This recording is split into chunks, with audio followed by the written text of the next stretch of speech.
Olá, tudo bem? Eu sou Glaucio Nascimento, ginecologista, obstetra e especialista em medicina fetal, autor do livro Milagres que a Obstetrícia me proporcionou. Estou gravando esse vídeo para falar agora sobre o termo de consentimento livre e esclarecido para o parto cesariano. Se você quiser saber sobre o termo de consentimento livre e esclarecido sobre o parto normal, aqui neste vídeo vai estar a descrição sobre este vídeo. Se você quiser saber sobre benefícios e riscos da cesariana e o parto normal, nós temos 2 vídeos falando sobre esse assunto. Mas também não se esqueça de se inscrever no nosso canal, curtir esse vídeo, fazer um comentário de maneira respeitosa e que possa contribuir para o nosso aprimoramento e o nosso aprendizado, e também compartilhe essas informações com alguém que possa se beneficiar com este vídeo.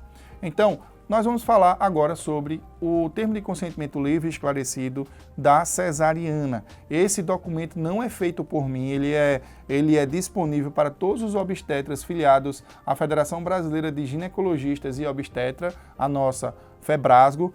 E o texto, eu vou ler o texto para vocês e vou interpretar o que é que eu vejo como pontos importantes que sejam passados para vocês.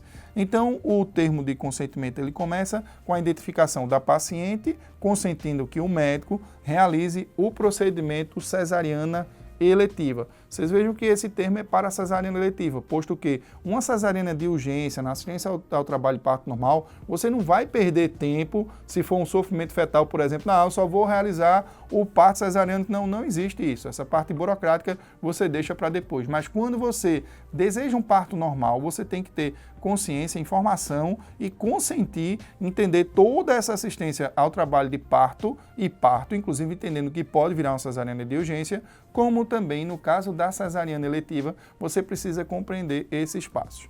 Então o texto, ele diz aqui que a paciente foi informada que por motivos legais e para evitar problemas de prematuridade para o meu bebê, a cesariana eletiva só poderá ser realizada após completada a 39ª semana de gestação e depois de eu ter sido informada de maneira clara de todos os riscos associados a esta minha opção. Desta maneira, fui informado e compreendi o que se segue. Eu ainda não vou falar o que se segue porque é importante a gente falar aqui que não necessariamente a cesariana eletiva vai ser indicada apenas com 39 semanas, porque em algumas situações de risco, como diabetes gestacional, hipertensão, polidrâmio, pacientes com trombofilia, de acordo com a particularidade de cada caso, com os antecedentes da paciente, de parto prematuro, de abortamento, inúmeros parâmetros individuais de cada pessoa, o parto ele pode ser antecipado antes da 39ª semana de gestação, se houver um claro benefício para a mãe e para o bebê.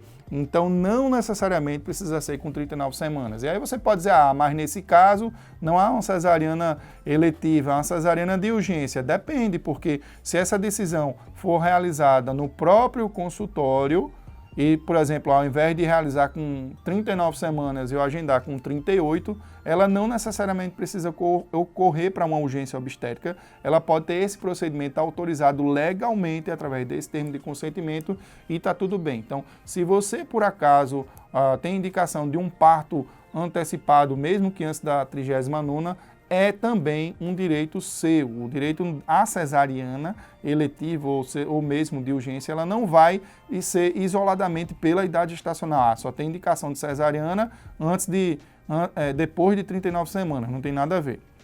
Então, o texto segue dizendo que a cesariana é uma cirurgia e, como todos os procedimentos cirúrgicos, tem riscos. Os riscos relacionados a uma cesariana não se restringem somente à realização do procedimento em si e podem trazer consequências danosas para eventuais futuras gestações que, porventura, vier a ter. Então, a FEBRASGO foi muito honesta, sincera, como sempre o é, em falar inicialmente do termo de consentimento esclarecido para a cesariana sobre os riscos da cesariana. O texto continua: para a realização da cesariana, terei que ser submetida a uma anestesia que será realizada por um médico anestesiologista que escolherá o método a ser utilizado: bloqueio peridural, subdural ou anestesia geral, conforme os critérios de maior segurança para mim e para o meu bebê. E aí vale a pena a gente conversar sobre os diversos planos de partos que são distribuídos pela internet, em que se coloca o pedido da paciente sobre a anestesia peridural. Eu já gravei um vídeo com o nosso anestesista, o Dr. Alexandre Dubé, em que nós discutimos um pouco sobre este tipo de procedimento, e é importante que nós falemos que em quase a totalidade das cesarianas, a anestesia principal é a raquidiana, é a Hacking. Então, isso é uma indicação do médico, isso não é uma indicação do paciente. Pode ser um pedido?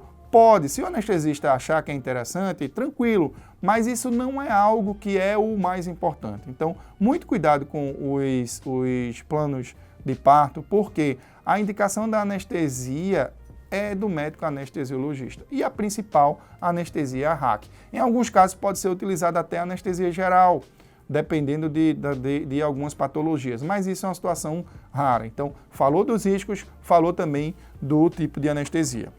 O texto continua: uma cesariana sem justificativa médica, quando comparada com um parto normal, apresenta os seguintes riscos ou desvantagens: período de recuperação mais longo, morbidade materna 3 vezes maior, incluindo o risco de parada cardiorrespiratória pós-cirurgia, hematoma de incisão, histerectomia, infecção puerperal, lesão de bexiga e ureteres, lesão de alças intestinais e complicações anestésicas. Então, a Febrasgo continua sendo bem transparente e talvez até causa até um certo temor nosso, um termo de consentimento onde a paciente assina que ela pode ter um risco maior, inclusive de parada cardiorrespiratória. Mas é verdade, qualquer anestesia de uma cirurgia maior, a paciente vai ter um risco maior de ter essa parada cardiorrespiratória, como também o próprio procedimento em si, um risco maior de sangramento, e aí você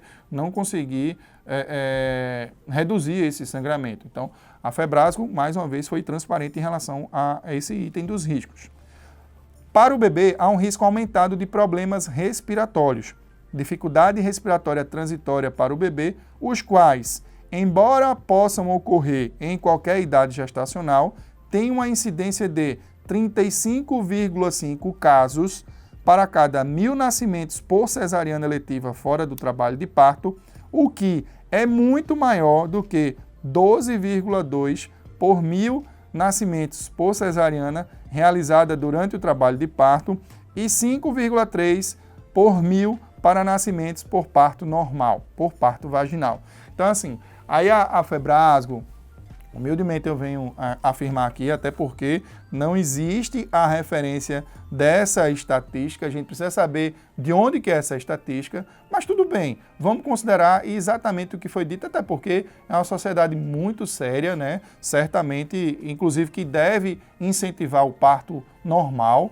Então é importante que a gente fale que existe esse risco mesmo de desconforto respiratório na cesariana eletiva. E a gente está falando de 35,5 casos por 1.000 se a cesariana for eletiva, de 12,2 por 1.000 se a cesariana for em trabalho de parto e de 5,3 por 1.000 se for o parto normal. E aí você pode ter a seguinte conclusão: se eu quiser um benefício maior para o meu bebê, eu vou ter um parto normal, porque a incidência desse desconforto respiratório transitório é de 5,3 para 1.000 nascidos vivos. E aí é uma interpretação rasa. Por quê? Porque você não está entrando em consideração, você não está levando em consideração os outros riscos. Você está analisando um risco isolado de um desconforto respiratório para uma cesariana eletiva em trabalho de parto ou em parto normal. Você não analisa todo o contexto, inclusive os riscos inerentes ao trabalho de parto em relação a uma cirurgia marcada, o risco de você não ter a sua equipe de assistência. É completamente diferente você realizar qualquer procedimento cirúrgico quando você está com sua equipe, quando a cirurgia é montada de urgência ou até quando você precisa do procedimento com uma equipe de de plantão. Então, também não leve em consideração esse risco. Vai ser completamente diferente os riscos de acordo até com cada profissional. Mas em saúde pública, nós não podemos considerar isoladamente a experiência de cada profissional nos artigos científicos. Nós devemos considerar os artigos de acordo com as experiências em equipes multiprofissionais de múltiplos centros, não só de uma determinada maternidade. O documento ele continua falando também que a paciente foi informada que em futuras gestações que vier a ter, a cesariana pode acarretar consequência indesejável grave, que são aumento no risco de rotura uterina, 0,5 a 1%, inserção anormal da placenta, que é o acretismo placentário, com maior probabilidade de sangramento grave, histerectomia, choque e até a morte. E aí o documento ele termina explicando que foi passado todas as informações, a paciente assina e o médico também assina. Então você veja que no documento da cesariana eletiva ele fala que inclusive a mulher pode evoluir até para a necessidade de histerectomia e morte. E claro, são situações raras. Seria interessante você puxar uma estatística de um determinado país ou de uma determinada sociedade, como é o Colégio Americano de Ginecologistas e Obstetras, até do nosso Brasil, para a gente chegar e dizer, não, o risco de você ter uma morte numa cesariana é tanto, o risco de você ter uma histerectomia numa cesariana é tanto. E claro, é como tudo na vida, por mais que você tenha esses riscos e você veja que o documento em geral ele só fala dos riscos porque tem o aspecto legal, se a paciente escolheu a cesariana é porque ela enxerga que ela vai ter muito mais benefícios do que risco, mas o documento ele é bem frio falando sobre esses riscos, incluindo o risco de histerectomia e morte. O documento ele enfatiza esses riscos. A mulher ela deve estar preparada para ciente destes riscos, mas ela tem que estar também preparada para o mais frequente. O que é que mais frequente vai ocorrer tanto na cesariana como no parto normal? E é o que eu desejo. Se é o que eu desejo, é o que eu quero, é o que você vai ter. Então, eu desejo que você tenha uma cesariana muito respeitosa. Por que não dizer uma cesariana humanizada? Ou se você optar pelo parto normal, que você tenha um parto normal lindo, maravilhoso, emocionante. E ambos os partos, eles podem trazer memórias positivas, inesquecíveis. E aí, muitas dessas memórias eu desejo que você tenha ao longo da sua vida essa experiência positiva desse parto, seja ele cesariano, seja ele parto normal. E o mais importante, eu acho que é você ter esse conhecimento sobre os benefícios e os riscos e entender o próprio documento que informa sobre essa importância, que você vai estar assinando que existem esses riscos, mas que você tem que se preparar para que realmente dê tudo certo. É o que muitas vezes nós chamamos de regra de Pareto, proporção 80-20, ou 90-10, ou 95-5%, ou 99,9% para 0,01%, que assim o seja. Que você se prepare para que dê tudo certo, tendo ciência de que se por acaso acontecer alguma coisa diferente do que estava no seu planejamento, você foi informada, também se preparou para isso e vai se superar, porque esse conhecimento ele é a base de tudo. Mas não se preocupe, vai dar tudo certo, tanto se for o parto normal, como se for cesariana. É isso que eu te desejo. Não se esqueça de se inscrever no nosso canal. Se gostou, dá um joinha. Se quiser realizar um comentário respeitoso, pode fazer. Se achar que vale a pena esse vídeo, passe essa informação para pessoas que podem se beneficiar de alguma maneira. Um abraço, fique com Deus e até o próximo vídeo.